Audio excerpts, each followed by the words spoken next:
بسم اللہ الرحمن الرحیم۔ السلام علیکم دوستو، آج ہم جس ٹاپک پہ بات کرنے والے ہیں وہ ہے آرٹیفیشل انٹیلیجنس کا یوز ماڈرن وارفیئر میں یا ہائبرڈ وارفیئر میں۔ دو دشمن اپنی کولڈ وار کے دوران آرٹیفیشل انٹیلیجنس کو کیسے یوز کرتے ہیں، اور اس میں ہم ذکر کریں گے دو ہائی پروفائل مرڈرز کا، ایک ایران کے نیوکلیر سائنٹسٹ کے مرڈر کا اور دوسرا القاعدہ چیف کے مرڈر کا۔ تو ہم پہلے جس کو ڈسکلوز کرنے والے ہیں، جو بات کرنے لگے ہیں، وہ ہے ایرانین نیوکلیر سائنٹسٹ محسن فقیر زادہ، جنہیں 27 نومبر 2020 کو ایران میں ہی جاں بحق کیا گیا۔ اس مرڈر اٹیمپٹ کے بعد کسی نے بھی نہ تو اس مرڈر کو کرنے سے انکار کیا اور نہ ہی کسی نے آج تک یہ کہا ہے کہ ہم نے یہ مرڈر کیا تھا، جبکہ ایران اسرائیل پہ یہ الزام لگاتا ہے کہ یہ مرڈر اسرائیل نے کروایا۔ اور اسرائیل کے ایک نیوز پیپر نے آج سے تقریباً 1 سال پہلے یہ راز افشاں کیا تھا کہ محسن فقیر زادہ کا مرڈر کیسے ہوا، اور وہ ایک فلمی کہانی سے کم نہیں ہے کہ کس طرح سے محسن فقیر زادہ کو مرڈر کیا گیا۔ محسن فقیر زادہ، جنہیں Iranian father of nuclear program بھی کہا جاتا ہے، وہ ایران کے نیوکلیر پروگرام کے ہیڈ سمجھے جاتے تھے۔ انہوں نے پی ایچ ڈی کی ایران سے ہی نیوکلیر پروگرام میں، اور اس کے بعد انہوں نے ایران کے نیوکلیر پروگرام پہ کام کرنا شروع کیا۔ 2008 میں جب امریکن ایجنسی CIA اور اسرائیل کی ایجنسی موساد کو یہ پتہ لگا کہ ایران نیوکلیر پروگرام پہ کام کر رہا ہے اور اس کو ہیڈ محسن فقیر زادہ کر رہے ہیں، تو انہوں نے محسن فقیر زادہ کے تمام جو ایسٹس تھے ان پر پابندی لگا دی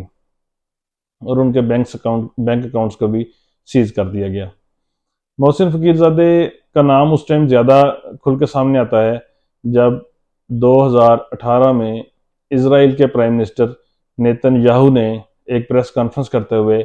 کچھ ڈاکومنٹس کا حوالہ دیا کہ یہ ڈاکومنٹس ہمیں ایران سے ہمارے لوگوں نے نکالے ہیں اور سرچ کیے ہیں، اور بتایا گیا ہے کہ ایران اپنے نیوکلیر پروگرام پہ کام کر رہا ہے، اس پروگرام کو ہیڈ محسن فقیر زادہ کر رہے ہیں۔ اور انہوں نے اپنی پریس کانفرنس کے دوران یہ کہا تھا کہ ریممبر دیٹ نیم محسن فقیر زادہ۔ اس ٹائم کسی کو بھی اندازہ نہیں تھا کہ اتنا اس نام پہ زور کیوں دیا جا رہا ہے، لیکن اس کے 2 سال بعد ہی محسن فقیر زادہ کو مرڈر کر دیا گیا۔ محسن فقیر زادہ کے ساتھ ساتھ 5 اور سائنٹسٹ کو بھی 1 سال کے وقفے میں مرڈر کیا گیا، جو کہ ایران کے نیوکلیر پروگرام کے لیے ایک بہت بڑا دھچکا تھا۔ 2015 میں اسرائیل کی ایجنسی نے اپنے سلیپنگ سیلز کو، جو کہ ایران میں موجود تھے، انہیں ایکٹیو کیا اور انہیں محسن فقیر زادہ کی ریکی پہ لگایا گیا۔ وہ سب نوٹ کرتے تھے کہ محسن فقیر زادہ کہاں ٹریول کر رہے ہیں، کن لوگوں سے مل رہے ہیں، ان کا ورکنگ سٹیشن کیا ہے، ان کا ہاؤس پلیس کیا ہے، وہ کہاں سے کہاں کس ٹائم میں ٹریول کرتے ہیں، کون سے لوگوں سے زیادہ ملتے ہیں۔ تقریباً 60 لوگ صرف اسی بات پہ تعینات تھے کہ وہ چیک کریں کہ محسن فقیر زادہ کی ڈیلی روٹین کیا ہے، اور اس کو نوٹ کرنے کے دوران ہی وہ سب اپنا پلان بھی بنا رہے تھے کہ ہم نے اٹیک کیسے کرنا ہے۔ تو 27 نومبر 2020 کو جب محسن فقیر زادہ اپنی اہلیہ کے ساتھ تہران سے دور اپنے ایک فارم ہاؤس پہ جا رہے تھے، بلکہ اس دن انہیں بتایا گیا ان کا سیکیورٹی ڈویژن کی طرف سے کہ آج آپ نے ٹریول نہیں کرنا، آپ پہ اٹیک ہو سکتا ہے، لیکن محسن نے اس کو ڈینائی کیا اور انہوں نے اپنی وائف کے ساتھ جانے کا ارادہ پکا کیا اور سفر کرنا شروع کیا۔ رستے میں ہی ان پہ اٹیک کیا گیا اور وہ موقع پر ہی مرڈر ہو گئے۔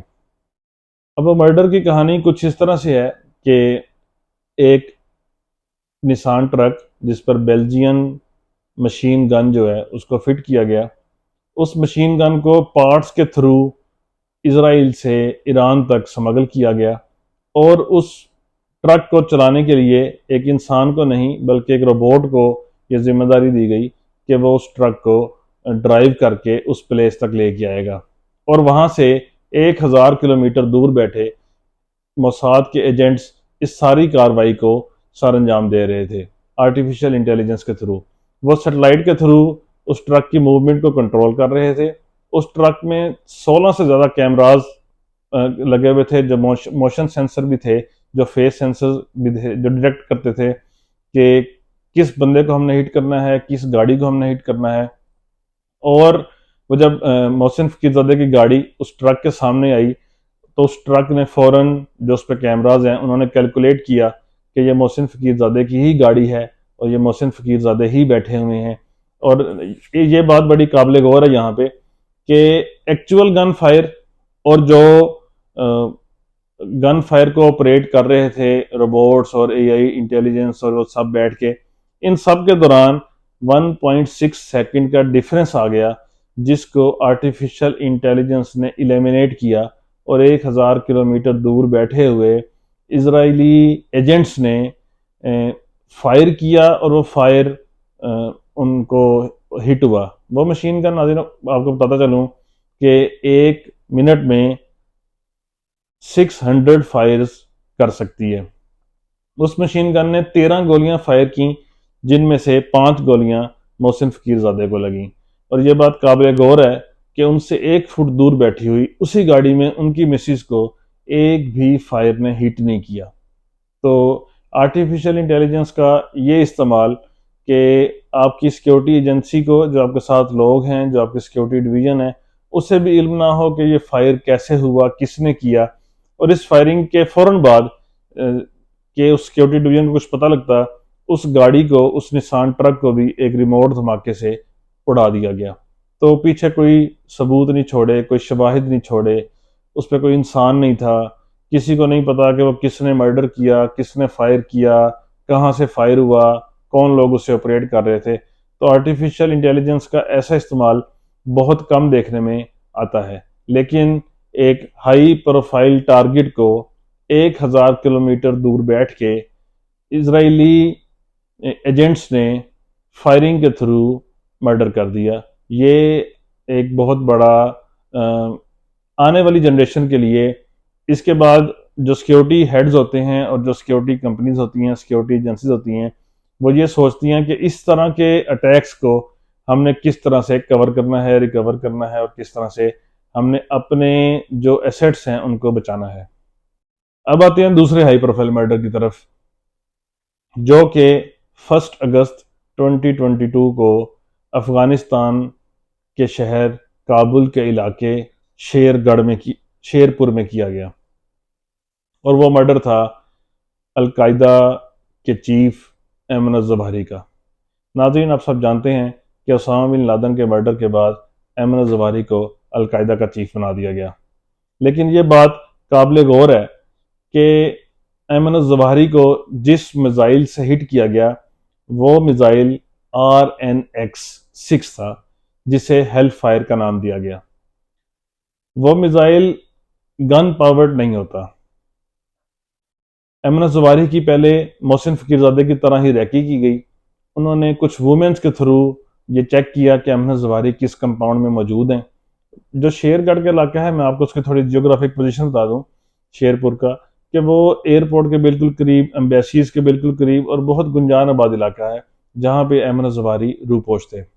اور ایمن الظواہری کی ہیڈ منی بھی امریکہ نے بہت زیادہ رکھی ہوئی تھی، وہ امریکہ کی موسٹ وانٹیڈ لسٹ میں بھی تھے۔ ایمن الظواہری شام کے ٹائم کچھ ٹائم کے لیے اپنے کمپاؤنڈ کے 1st فلور کے ایک بالکنی تھی، ایک روم تھا، اس میں وہ تھوڑی دیر کے لیے ٹہلنے کے لیے آیا کرتے تھے۔ اور وہ ریکی اتنی زیادہ کی گئی کہ یہ تک بھی علم تھا کہ ایمن الظواہری کس ٹائم وہاں پہ آتے ہوتے ہیں۔ جو ڈرون انہیں مانیٹر کر رہے تھے کہ ایمن الظواہری کی موومنٹ کیسے کیسے ہوتی ہے، بعض انفارمیشنز کے مطابق وہ مکھی کے برابر، بعض کے مطابق وہ مچھر کے برابر، بعض کے مطابق وہ کسی برڈ کی شکل میں اس کمپاؤنڈ کے چاروں طرف پچھلے 1 ماہ سے صرف یہ نوٹ کر رہے تھے کہ ایمن الظواہری کس ٹائم موومنٹ کرتے ہیں، گھر سے باہر یا گھر کے اوپر یا اپنے روم میں، یا کہاں سے انہیں کیسے ہٹ کیا جا سکتا ہے۔ اور جو ڈرون یوز کیا گیا اس ہیل فائر میزائل کو لانچ کرنے کے لیے، فائر کرنے کے لیے، وہ بھی اتنی کیپیسٹی رکھتا تھا کہ وہ 28 دن تک فلائی کر سکتا ہے اپنے فلائنگ سٹیشن سے فلائی لینے کے بعد۔ اور اپنے میزائل کو فائر کر سکتا ہے. لیکن اس میں جو سب سے امپورٹنٹ بات ہے کہ RNX میزائل کے آگے گن پاور نہیں ہوتا. وہ جب جا کے ہٹ کرتا ہے وہاں پہ آگ نہیں لگتی، وہاں پہ دھماکہ نہیں ہوتا، وہاں پہ کسی کو خبر نہیں ہوتی کہ ہوا کیا تھا. یہ RNX میزائل کے آگے 6 بلیڈز لگے ہوتے ہیں جو کہ بہت سپیڈ میں جاتے ہیں اور جا کے اپنے ٹارگٹ کو ہٹ کرتے ہیں، اور صرف وہی ٹارگٹ ہٹ ہوتا ہے اور اس کے ساتھ والے سب لوگ محفوظ رہتے ہیں. اور یہی ہوا ایمن الظواہری والے کیس میں کہ صرف ایمن الظواہری ہی ہٹ ہوئے، ان کا گھر، ان کا کمرہ، ان کے ساتھ جو وہاں پہ لوگ موجود تھے وہ سب سیف رہے، اور امریکہ نے اپنے ٹارگٹ کو بڑے اچھے کیلکولیٹڈ وے میں ٹارگٹ کیا. اور یہ بلیڈ اتنے طاقتور ہوتے ہیں کہ اسی میزائل سے امریکہ نے شام میں ایک اٹیک کیا تھا. اس میزائل کو یوز کیا تھا، خود اٹیک نہیں کیا تھا، میزائل کو یوز کیا تھا، اور اس نے ایک گاڑی کی چھت کو کاٹ کے اندر اپنے ٹارگٹ کو ہٹ کیا تھا. اور اس میں بھی گاڑی میں 4 لوگ سوار تھے، لیکن ایک ہی جو ان کا ٹارگٹ تھا وہ مرڈر ہوا. یہ ہیل فائر میزائل آج تک 6 دفعہ یا 7 دفعہ امریکہ یوز کر چکا ہے، اور یہ ہائی پروفائل ٹارگٹس کو یوز کرنے کے لیے ایک اہم ہتھیار کے طور پر ابھر کے سامنے آیا ہے.